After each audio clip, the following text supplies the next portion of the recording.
Coach Findley, thank you so much for coming on the Christian Coach podcast. Such an honor seeing you develop a great soccer program here at Liberty the last few years. What does it mean to you to be a Christian coach? Basically, it means, first I'd say, first I want to say thanks for letting me come on.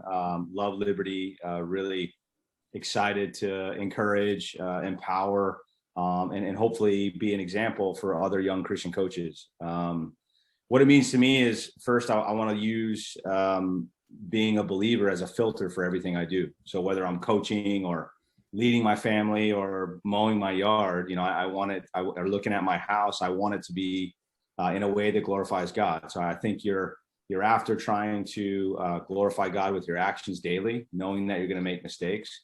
And then I think love your players in a different way, making sure that you're not just using them, making sure that you're developing them, investing in them. And so I think if you're really trying to love them, you want them to be better than the day they got here, and you're trying to love them, but also forgive them. And so I think that's a key to being a Christian coach is, biblical worldview in everything you do, and then love your players in a way that encourages, empowers, shows mercy and grace regularly, just like we give mercy and grace. Yeah.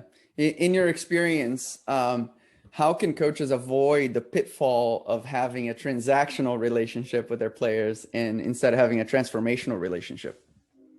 Yeah, that's a great question.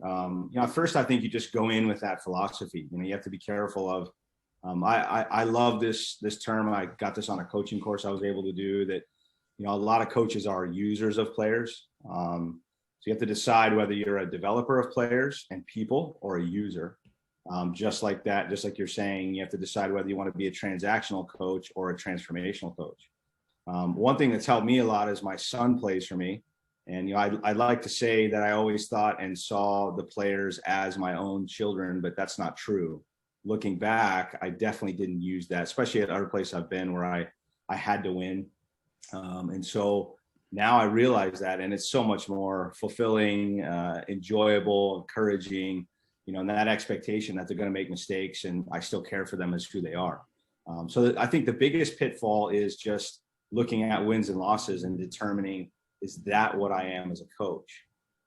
So the way to, kind of avoid that pitfall is make sure, are you loving every person the same, regardless of what they do for you on the field? Do you care about them the same? Do you speak to them the same? And in some ways, do you actually care for the guys who are do better off the field in some ways than the guys who do on the field? And honestly, there's a few guys on my team that probably never play a minute, but I know they're going to go on to be the most successful guys. And so for me, that's a big part of avoiding that pitfall is, do you see them all as you would hopefully see your own kids? And then also, do you really care about what they do for you on the field? Do you care about them as people? Yeah. How is this dynamic of having your own son on your team? Being at Liberty, I know that, he's one of your better players. This is my unbiased opinion. You can give him your biased opinion, but he is one of the better players on the team. But how is that dynamic? Well, first, it's a complete blessing. I never thought it would happen. People asked me when he was growing up, do you think he'll ever play for you? And I always said, no chance, no chance. I say the same thing about being my kid's tennis coach. Yeah, exactly. Because you think, all that can do is go sideways or backwards or wrong, you know what I mean? But I'll tell you that the way it all worked out was amazing. We had moved because of job changes in coaching. And then we ended up at one place and he was getting recruited. And then he changed teams and people lost sight of him. And then I got the Liberty job and he came to me and said, Dad, I think I'd like to go to Liberty if it was, an option. And I said, well, that'd be great, And he came and visited and was like, this is where I'm supposed to be. And so I 100%, I have a good friend that always says there's no surprises to God. And I am 100% convinced that, he's here because of that. So I'll tell you the dynamic's easy. He's a good kid. He's a coach's son. It helps that he's a good player, of course. But it's not without challenge. I got to yell at him sometimes in training, but the blessings definitely outweigh the challenges. To have him in town, I get to see him all the time. If he wasn't here, I'd never see him. Yeah. As a college soccer player, imagine I'd never see him play likely. He'd be out of town. Now he comes home for dinner on Sunday night. So my wife is happy, and that's important, of course, as you know. So it's just been a blessing. And my daughter is actually coming to play for Lang this year, and she starts in the fall. So super, super excited. I just feel like God has blessed us with the opportunity to keep our family close and give them both great opportunities here and grow in their faith. I mean, listen, you go to another school, it's great to play college soccer at a high level, but the challenges at other schools, and I've worked in those environments, is pretty great, man. You're getting bombarded daily with sexual things like alcohol, drugs, like just worldly stuff and that's, you get that anyway. So to not have that, really powerful influence daily here at Liberty, and not only that, but get encouraged to grow in your faith, is huge. Yeah. Yeah. And now Liberty is at a place, coming out of the most successful year in athletics, where now we are at an elite level, and yet we don't have those temptations of the world. It's still, Liberty is not perfect, but definitely a lot less than public schools and those big name schools that we see on TV all the time. 100%. Let's go back to a young Kelly. What was his life like growing up? How did he get into soccer? And how did you grow in your faith now leading up to being the head coach at Liberty? Well, I did not grow up in the church. Come from a divorced family. So mom's been married 3 or 4 times, and a lot of different things like that kind of influencing my life, but had really good people in it. Was adopted by who I call my dad at about 2. So I think that was huge for me.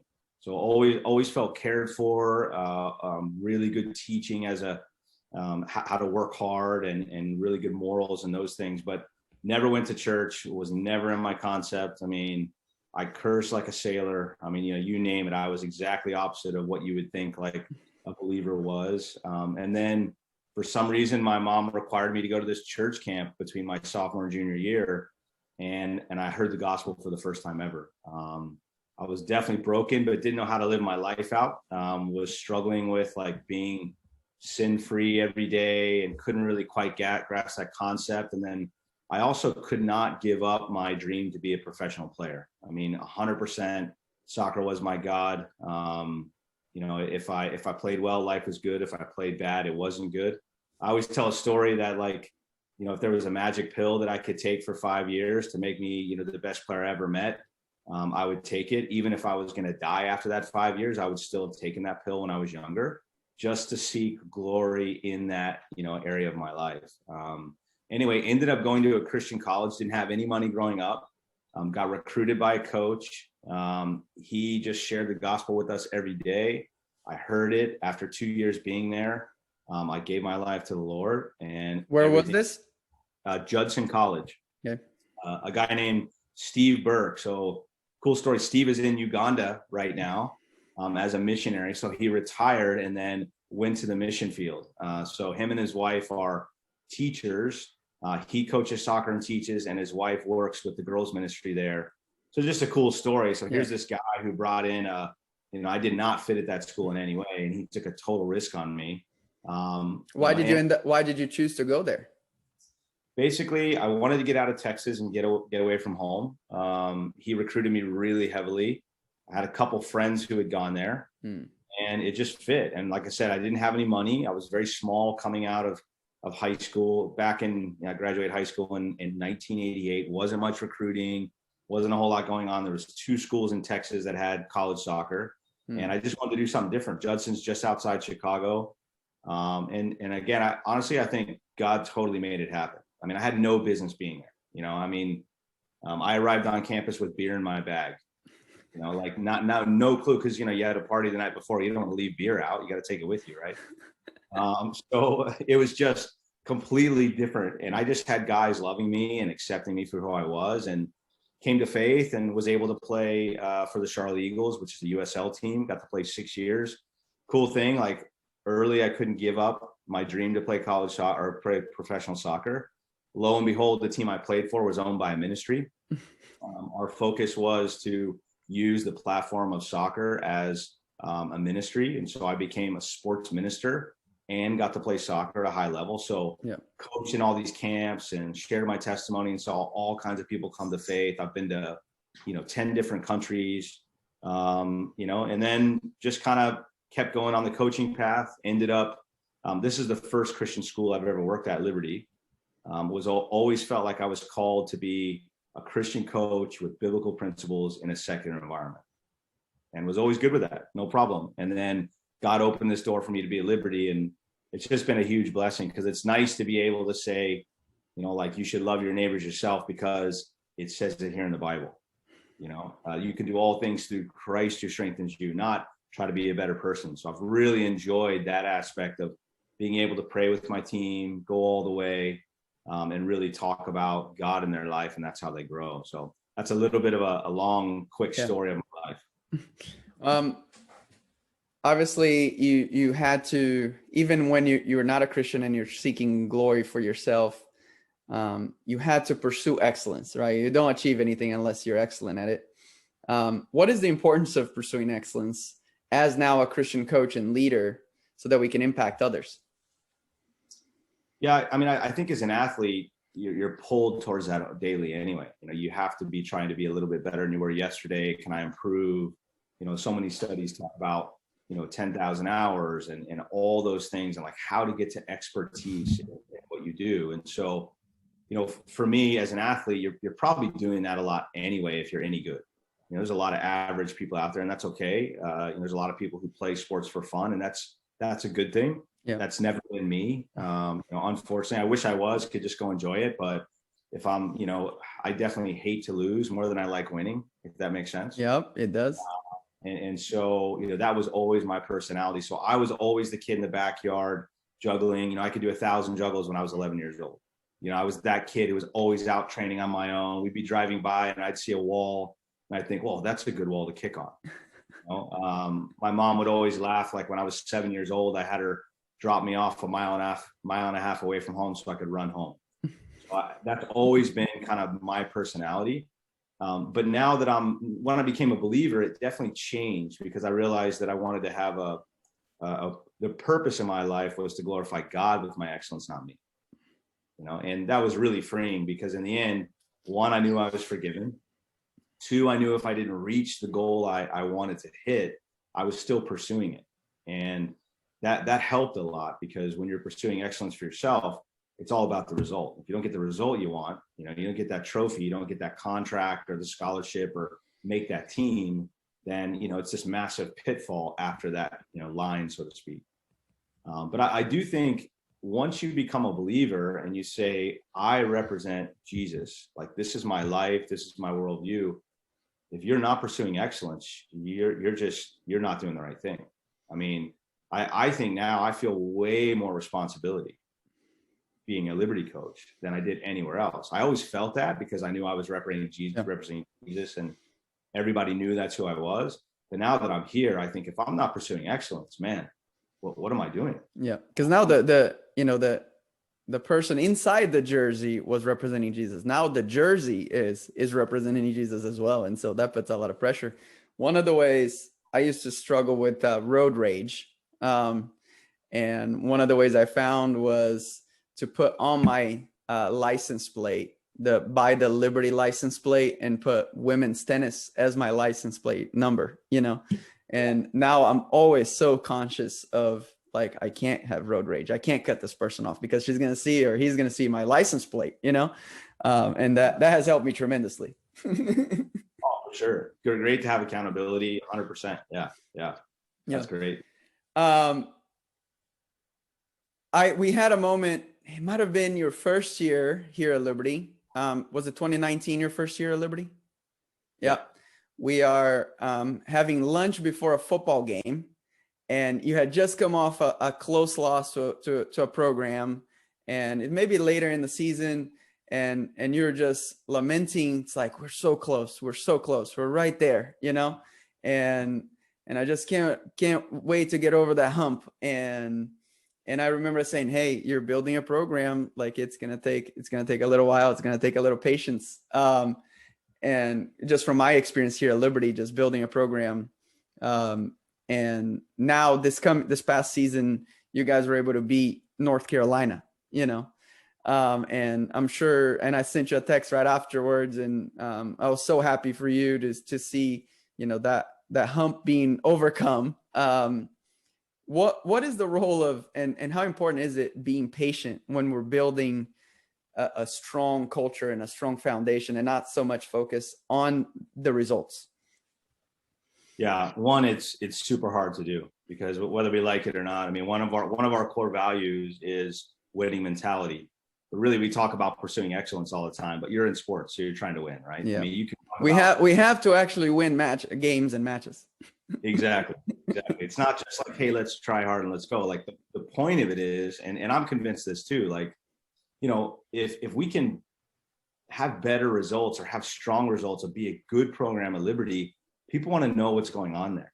People want to know, what are they doing? Like, what makes that place special? If you go out and you play at a level that makes everybody think something's different about that group, like, what is it? I think that is ultimately what you're after, and you hope that results come, and they will if you're doing the process right. But yeah, it's super hard to be patient. I think you're going to doubt yourself, but I think that's where it comes back to, like, why am I doing this?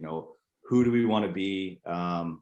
One thing that helps a lot is having a very clear idea of what you want your team to look like. And in the game of soccer, we call it a model of play. And so I think understanding the end game, and that the current results may not reflect where you're after, but you're striving towards that. And if you're trying to get there and you're focused on, like, how we play, the transfer of information and knowledge to your players, their pursuit of that, the constant focus on that part, that really does help take away the results. Doesn't mean that you're not going to wake up at 5 a.m. the next morning going, I can't believe we lost that game. But it does make you think, like, okay, what did we do well yesterday and what do we need to keep doing? Because it's more this long-term focus of, we're trying to get to this, like, great performance level, and we need to do these things to get there. Because I think that does take away, the results much more. Yeah. Well, thanks for sharing. My last question is, how important is it to have a Brazilian assistant coach on a soccer team? This is an unbiased question whatsoever. Yeah, really unbiased, 100% unbiased question. Actually, Douglas has been tremendous. I mean, and again, there's no surprise that guys end up places. So Douglas, I got a call from a friend of mine. Hey, I've got a former player coming to Liberty to start his sport performance exercise science master's degree. He just wants to get involved in the program and help you guys if he can. Okay, comes in, great guy. This will make you laugh. They said he's actually more like a German than Brazilian, because Douglas is, like, super on time and, like, really, really organized. So don't take that personal. No, hey, I'm just like that. My mom we're not German whatsoever, but my mom loved Germany and lived in Germany when she was younger. Actually lived in Germany when I was 8 years old. She just left for 6 months and came back. And so she trained me to be more like a German than a Brazilian. Well, that's how Douglas is. I mean, he's on it, super on time, and did a great job, like, details and super great work ethic. And so he did really well. And then we added him on as a manager. And so he helped, like, monitor some of our heart rate stuff and did a brilliant job. And then both of our coaches the assistant coaches went on to do great things. I mean, Jose Gomez is the head coach at Charleston Southern. AJ is working at Rio Grande in the professional game. So Douglas had this opportunity. COVID came, and we just, like, let's try him out. And he did brilliant. He really did. And you were saying it earlier, like, what's really important too as a coach is to have coaches that balance out your strengths. But at a school like Liberty, like, there's plenty of great Christian people out there that are very successful, very excellent at what they do. And again, no surprise to God, Douglas did brilliant. We kept him on through, the COVID fall. He did really well in the, COVID spring season. And now he's a permanent assistant coach here and done tremendous. And so whether he's Brazilian or not, Douglas has been great. Just a follow up with that, I was a GA as well. I was a GA that came and just thought I was going to be here for a year and then move on and do other things. And I stuck around. But how can you encourage, and we have a lot of GAs that listen to this podcast as well. How can you encourage them to continue to do a good job, so that maybe opens up windows instead of just being, oh, I'm just a GA and, you know, I'm not a full-time assistant. I don't value, nobody values me. I'm not important. My work's not important. Yeah, it's a good question. Not to be cliche, but you know, Colossians 3:23, I love that verse. Like I'll never forget that when I was growing up and kind of, you know, growing in my faith and trying to figure out, you know, what does it look like to be a believer? And honestly, like, just don't leave any stone unturned. Like there's no task too small. There's no reason that everything you do isn't excellent. And I'll give you an example. Like we got done with, you know, 10 days of camp, like hot, like tired. And it would have been really easy just to leave the goals out on the field and be like, it's okay. But I didn't want to do that, because I feel like if we're going to be excellent, we're going to treat our grounds guys excellently, and we're going to do well for them, then, you know, we move the goals. So I'm out there as the head coach, dragging little goals around after like 10 days of camp. So like no task is too small. Do everything with excellence, and do everything like, I'm not looking to get a GA position or, you know, impress the head coach. I'm glorifying God with my daily actions, you know, and if you do that, like, yeah, you're going to be excellent. And the last thing I'd say too is you never know who's watching.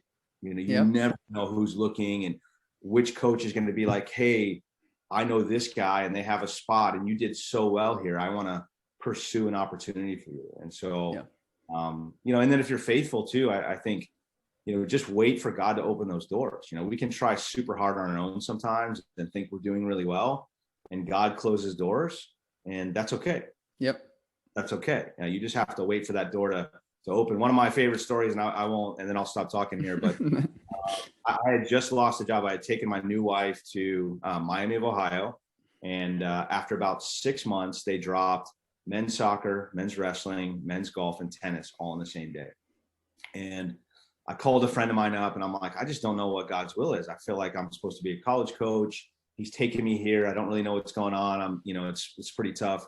He said, listen, God's will is not like you are going to your dad and he's got 2 hands behind his back and 1 piece of candy in one. And you have to choose. And if you get it wrong, oh no, everything's terrible. You lose. It's not like that. God just wants you to pursue. He wants you to play the game. Whether you choose the right hand or not, that's not the point. You're seeking God's will for your life. And so that would be my encouragement. Like, you're going to come down to choices, just seek him. It doesn't mean that you're going to choose the right one or the wrong one. It's just pursuing him and being open to what he has in your life. Yeah, that's great. That's great. Share with us a little bit of what's coming up here for you in the next few months. Looks like you have some exciting opportunities coming up here in this winter. Yeah, we're going to have a coaches symposium, and I'm excited about that. I think, you know, one of the things we talked about a little bit is being a sports minister before we got on the podcast here. And, you know, for me, I've been able to do sports ministry in like 10 different countries. And I think the platform of sports is an amazing one. You know, we always joked around that, like, if you go to a foreign country and you have a Bible, everybody runs from you. But if you have a football, everybody runs to you. And so I think we're excited to do this coaches symposium and bring coaches in. It will be soccer based. So we're hoping to have some big names, Christian coaches come in, do some field sessions, some lectures, talk about how to apply your faith in a secular environment or maybe a Christian environment, and how to encourage and basically create a culture that allows people to find opportunities to seek the Lord. You know, whether, again, like you're in a secular environment or a Christian environment. So excited about that. You know, we have great facilities here, as you know, so it'll be in an indoor environment, mic'd up, really good coaches. And then there's going to be fellowship too, because you might be able to increase your circle and get to know some guys at other Christian schools, or, you know, you might find a guy right down the road. You realize, oh, I had no idea that you're a believer. Yeah. And now it's just a different perspective on the relationship you have against another coach. Yeah. Yeah. Well, thank you. How can we be praying for you? You know, you said it earlier, just regardless of how I come off sounding, we all look at results, right? I mean, it's just the way it is. Like, so really deep down, being focused on how much do I care for my players? Am I really a developer or a user? Am I transformational, not transactional? And not looking at the scoreboard. You know, honestly, that's the biggest one, is really focusing on, okay, where's our program? What kind of people am I I'm helping to, you know, develop here? instead of like, oh, we won the ASUN championship. Yeah. All right, let's pray. We can also pray for that too, because I love to win the championship.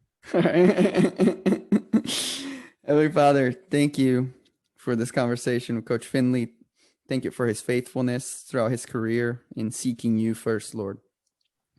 Lord, I pray that if it's your will, Father, that in the coming years he will win an ASUN championship, Father, but that he will not be solely focused on that, that he'll focus on being a developer, being a transformational coach, not a transactional coach or a user of players, Father. Lord, I pray that our hearts will be checked every day by you and by the Holy Spirit, so that we're doing things with a pure heart, doing things with pure motives, and motives that edify you and build up your kingdom here on earth. Thank you again for Coach Findley's ministry with the men's soccer here at Liberty, and keep giving him opportunities to speak your truth into people's lives. In your name I pray. Amen. Amen. Coach, my last question is, you talked about if you could have taken a pill that would have given you soccer success for 5 years straight, even if it meant you died afterwards, you would have. I think there's a lot of players right now, and even coaches that would take the pill. I think the identity issue is a big one. How can we help our players to not take that pill, to choose the long road, to choose the work and the hustle? Man, that's a good question. One, I think realizing there's a long game here. One of the phrases I like to use is that, even if you become a professional player, which is a very small percentage, it's only a job. It's not a career, and then the other thing is who you are when no one's looking. I think is really important to think about, like, who you're going to be every day, outside of that. And then the other reality of that, even as a college athlete, and this as well as I do, that probably only 10% of what you do is actually on the field, court, or the track. It's like 10%. That means 90% of what you do, and in our game of soccer, this is a crazy stat too. In a 90-minute game, you're only on the ball for 2 minutes, right? So like, if you think about all those parallels with life, like, listen, you're going to be an athlete for like a really short period of your life. You're going to be on the ball for 2 minutes. You're going to be doing 10% of your time. So what are you doing with the rest of it? Like, who do you want to be? And then the other thing I would say is, can you love the Lord your God and love other people? Those are the biggest commandments, right? And so focusing on that piece, like, how can you influence the people around you? I think that takes you away from the me culture we're in for sports. And so how can I be a great teammate? How can I make the other people better? How can I encourage them, empower them, hold them accountable? I honestly think that's the only way to distract, the world of me right now, especially in sports. We all know, like, listen, you want to get more scholarship, you want to get paid, you want to, now we have this name, image, likeness thing coming, which is just going to inflate that a little bit more. So, for me, it's that the best way to fight is, can you be others focused? Yeah, that's great. Thanks for sharing. And thank you so much for being on the podcast. Awesome, man. Thank you.